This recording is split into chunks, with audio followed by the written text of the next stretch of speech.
च्युतपदाम्बुजयुग्मरुक्मव्यामोहतः तदितराणि तृणाय मेने अस्मद्गुरोर्भगवतोऽस्य दयैकसिन्धोः रामानुजस्य चरणौ शरणं प्रपद्ये। पुण्यांभोजविकासाय पापद्मान्तक्षयाय च श्रीमानाविरभूद्भूमौ रामानुजदिवाकरः। ప్రియ భగవద్బంధువులారా, ఈరోజు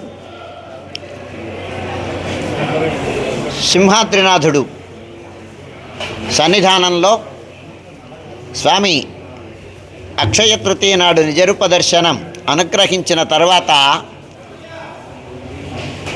స్వామి అనుగ్రహానికి పాత్రమైనటువంటి స్వామి వైభవాన్ని లోకం నలుచెరగులా చాటి చెప్పడం కోసమని శేషావతార అంశగా భూమి మీదకి అవతరించి స్వామి వైభవాన్ని వేనోళ్ల కీర్తించినటువంటి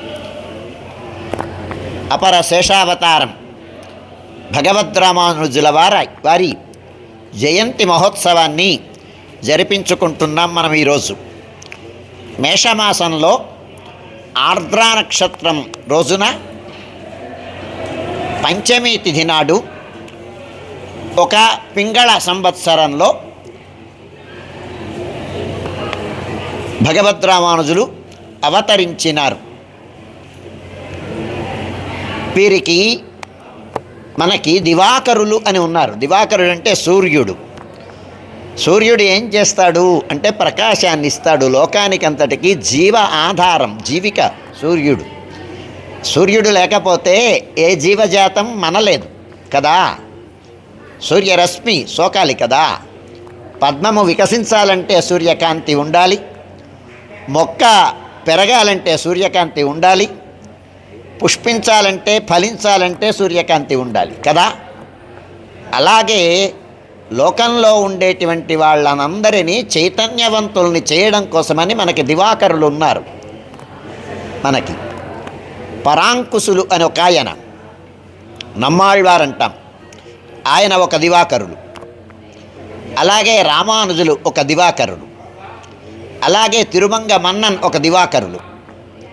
వీరందరూ లోకానికి ఒక ప్రకాశాన్నిచ్చి జ్ఞానవంతుల్ని చైతన్యవంతుల్ని చేసినటువంటి మహానుభావులు అవతరించినటువంటి గడ్డ భారతదేశం. గొప్పదైనటువంటి వారు. వీళ్ళందరినీ చైతన్యవంతుల్ని చేసి భగవద్ అభిముఖంగా అందరూ ప్రయాణం చేసేటట్టుగా తీర్చిదిద్దినటువంటి మహానుభావులు వారంతా. వారు అవతరించినటువంటి రోజుని ఒకసారి స్మరణం చేసుకుంటూ వారి యొక్క అనుగ్రహానికి పాత్రం కావాలి అని, వారి యొక్క మార్గదర్శనంలో భారతదేశమంతా ఉన్ననాడు లోకమంతా సుభిక్షంగా సుఖశాంతులతో ఏ రకమైనటువంటి పొరపచ్చాలు లేకుండా గడిచింది. అలాంటి స్థితి ఇంకా ఇంకా కొనసాగాలి అని ఒకసారి స్మరించుకోవడం అన్నమాట. ఎందుచేతనంటే భగవద్రామానుజులు అవతరించిన తరువాత అంతవరకు ఉండేటువంటి సాంఘికమైనటువంటి స్థితి వేరు, వారు అవతరించినటువంటి తర్వాత ఉన్నటువంటి సాంఘికమైన స్థితి వేరు. ఎందుచేతనంటే అవైదికమైనటువంటి మతాలన్నీ ఉండి వైదిక మతాలన్నిటినీ రూపుమాపుతూ భగవంతుడే లేని అనేటువంటి పరిస్థితి దాపురించినటువంటి కాలంలో ఈ భారతదేశాన్ని, ఈ హైందవ మతాన్ని లేదా భగవద్భక్తులనందరినీ ఉద్ధరించడం కోసం అవతరించినటువంటి ఆ మూర్తులు వారు. ఎందుచేతనంటే వారు కానీ శంకర భగవత్పాదులు కానీ, మనకి మధ్వాచార్య స్వామి వారు కానీ, రామానుజాచార్య స్వామి వారు కానీ అవతరించి ఉండకపోతే భారతదేశం స్థితిగతులు వేరేలా ఉండేవి. వారు అవతరించిన తరువాత తీర్చిదిద్దారు భారత భూమిలో ఉండేటువంటి భక్తులనందరినీ. ఏంటి తీర్చిదిద్దారంటే, అంతవరకు ఉండేటువంటి సమాజంలో భగవంతుడు అనేటువంటి ఆయనే లేడు అనేటువంటి అహింసా సిద్ధాంతాన్ని పోగొట్టి సత్యం, అలాగే మనకి హింస లేనటువంటి సిద్ధాంతం అని దానిని నిలపడం కోసమని ఒక సిద్ధాంతం వచ్చింది. భగవంతుడనేటువంటి వాడిని మనం కానీ సాధన చెయ్యాలంటే ఒక రూపం లేకపోతే మనకి ఏం కనిపిస్తుంది? మనసు ఎలా నిలకడ ఉంటుంది? మనసు ఒక రూపాన్ని దర్శిస్తే దాన్ని మళ్ళీ మళ్ళీ మననం చేస్తే తద్వారా ఆ రూపం మన మనస్సులో కుదురుగా ఉంటే దాని ద్వారా మళ్ళీ మళ్ళీ దానిని కానీ మనం భావనం చేస్తే దాని మీద ప్రీతి ఏర్పడుతుంది, ప్రేమ ఏర్పడుతుంది, మన ఇంద్రియ నిగ్రహం ఏర్పడుతుంది, నిలకడ ఏర్పడుతుంది కదా. అందుకోసమని భారతదేశంలో అర్చామూర్తుల యొక్క వైభవాన్ని చాటి చెప్పడం కోసమని ఈ అర్చామూర్తికి ఒక రూపాన్ని ఏర్పరిచి అర్చా సంప్రదాయం ఏర్పడింది. ఆలయాలు, అర్చామూర్తులు అనేటువంటి సంప్రదాయం వచ్చింది. ఎందుచేతనంటే అర్చామూర్తిని చూసిన తర్వాత ఇవాళ శ్రీరంగ క్షేత్రానికి వెళుతున్నాం, లేదా తిరుమల వెళుతున్నాం. వెళ్ళిన తర్వాత ఆ స్వామిని సేవించిన తర్వాత ఇంటికి వచ్చిన తర్వాత కూడా ఆ రూపం మన కళ్ళలో మెదులుతోంది ఉంది కదా. అదే రూపం లేనటువంటి ఏదో ఒక పాయింట్ని ఏదో మనం చూసామనుకోండి, అది మనకి ఆదుకుంటుందా? ఉండదు కదా. అందుచేత మన భారతీయ సంస్కృతిలో అర్చామూర్తి వైభవం, అర్చా సంప్రదాయం అనేటువంటిది వచ్చింది. తద్వారా ప్రతి మానవుడు ఏదో ఒక రూపాన్ని, వారికి ప్రీతైనటువంటి రూపాన్ని, అవతారాన్ని ఒక భావనం చేస్తూ వాటి యందు ఉపాసన కలిగి తద్వారా మానసికమైనటువంటి స్థైర్యాన్ని పొందడానికి తగినటువంటి వ్యవస్థ ఏర్పడింది. అర్చాస్వరూపం వచ్చిన తర్వాత ఆ మూర్తిని భావించారు. వారు భావించి లోకంలో ఉండేటువంటి వాళ్ళందరినీ భగవతి అభిముఖుల్ని చేశారు. ఇదిగో చూసారా స్వామి అన్నారు. అంతవరకు అందానికే, లోకంలో ఉండేటువంటి ఒక అందానికి మనం ఇష్టపడి లేదా దానికి మనం వశపడి ఉంటే ఏం చెప్పారు? ధనుర్దాస్ అని ఒక ఆయన ఉన్నాడు. ఆయనకి భార్య అంటే చాలా ఇష్టం. పెరుమాళ తిరువీధి పెడుతూ ఉండగానే ఆమెకు గొడుగు పడుతూ ఉండేవట. ఏమిరా నాయన పెరుమాళ తిరువీధి అవుతోంది, ఈమెడికి గొడుగు పడుతున్నావు అంటే, మా ఆవిడంటే నాకు చాలా ఇష్టం అండి. అందుకు అయితే ఇష్టమైతే ఇంటి దగ్గర చూడాలి కానీ గొడుగు పట్టడం ఎందుకు అంటే, ఆమె అందం కరిగిపోతుందేమో, ఎండకి వాడిపోతుందేమో. అంటే ఇంతకన్నా అందాన్ని చూపిస్తే ఏం చేస్తావు? చూపించండి అంటే శ్రీరంగ క్షేత్రంలో ఉండేటువంటి రంగనాథుని దర్శనం ఆయనకి కల్పించారట భగవద్రామానుజులు. కల్పిస్తే అది చూసిన తర్వాత మా తండ్రినై కాణావే, అది చూసిన తర్వాత ఇంకొక అందం ఉందా? వెడదలైన కన్నులు వాడు, సొగ నేత్రములు కలిగినటువంటి వాడు, అందమంతా అందులోనే ఉంది. ఎప్పుడైనా వెళ్ళారో లేదో మీరు శ్రీరంగనాథుణ్ణి సేవించడానికి? అంతటి భవ్యమైనటువంటి మూర్తి, విభీషణాశ్వాన్ యొక్క ఆరాధ్య దైవం ఆయన. మరి అట్లాంటి మూర్తిని చూపించి ఈయనకి వశం చేసినటువంటి వారు. అంతేకాదు, వారు అష్టాక్షరీ మంత్రాన్ని 18 మార్లు ప్రయత్నం చేసి చివరికి 18వ మారు ఉపదేశం పొందారు. పొందుతూ ఏం చెప్పారంటే, ఈ మంత్రం చాలా రహస్యమైనది, గుప్తమైనటువంటిది, ఇది ఎవరికీ చెప్పకూడదు, చెప్తే నువ్వు నరకానికి పోతావు అన్నారట వారి గురువు గారు.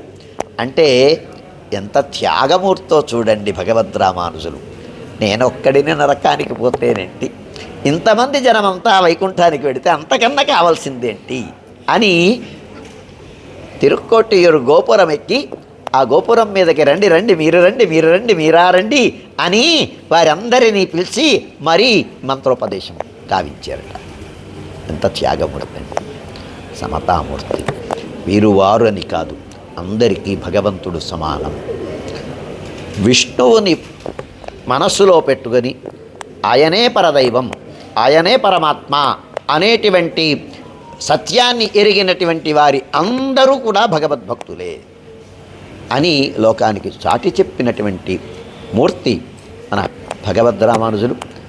ఎందుచేతనంటే సన్యాసులైనటువంటి వాళ్ళు త్యాగే నేకేన అమృతత్వ మానసు అని చెప్పింది ఉపనిషత్తు. త్యాగం చేస్తే రామానుజులు చెప్పినటువంటి సిద్ధాంతం ఏంటంటే, ప్రతివాడు త్యాగం చెయ్యాలి. త్యాగబుద్ధి కలగాలి. ఏంటి త్యాగబుద్ధి అంటే మన స్వార్థాన్ని వదిలేసి ఎదటివాడికి, అంటే పరదుఃఖ దుఃఖిత్వం, పరదుఃఖ అసహిష్ణుత్వం అని. ఎవడైనా సాటి వ్యక్తి కష్టపడుతూ ఉంటే ఆ కష్టం మన కష్టంగా భావించాలి. వాడికి కష్టం వస్తే మన కన్ను చెమర్చాలి.